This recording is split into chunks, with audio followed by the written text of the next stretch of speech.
Hi అండి.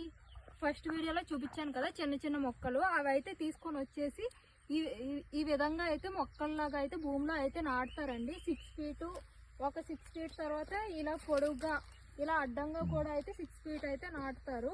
మధ్యలో 3 feet మధ్యలో అయితే ఈ విధంగా కాఫీ మొక్కలకి ఎండ తగలకుండా అయితే ఈ విధంగా పెద్ద చెట్లు ఉంటాయి కదా, అవి అయితే నాటుతూ ఉంటారండి. ఇది ఏ చెట్టు నాకైతే తెలీదు, మీకు తెలిస్తే కామెంట్ చేయండి. పెద్ద మొక్క కూడా మీకు అయితే చూపిస్తాను. నెక్స్ట్ వచ్చేసి ఇది కూడా 2-3 రకాలు అయితే మధ్యలో నాటుతూ ఉంటారు. కాఫీ మొక్కకు అనేది ఎండ అయితే తగలకూడదండి.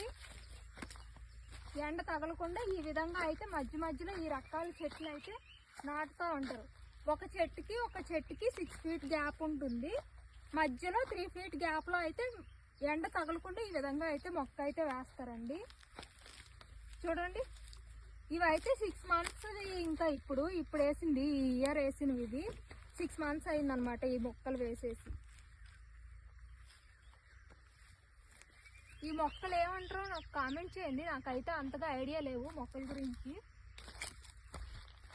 చూడండి, ఇవ్వండి, ఇవన్నీ 6 నెలలు అయ్యాయి అనమాట. ఈ ఇయర్ వేసారు.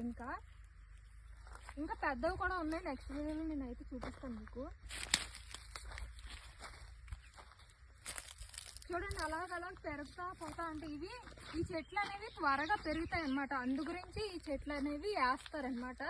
కాఫీ మొక్కకి బేగా ఎండ తగలకూడదు అనమాట.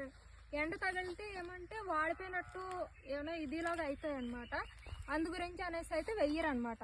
ఈ విధంగా నీడ ఉండేటట్టు అనేసి దీనికి మధ్యలో అయితే మొక్కలు అయితే ఎండ తగలకుండా వేస్తారనమాట.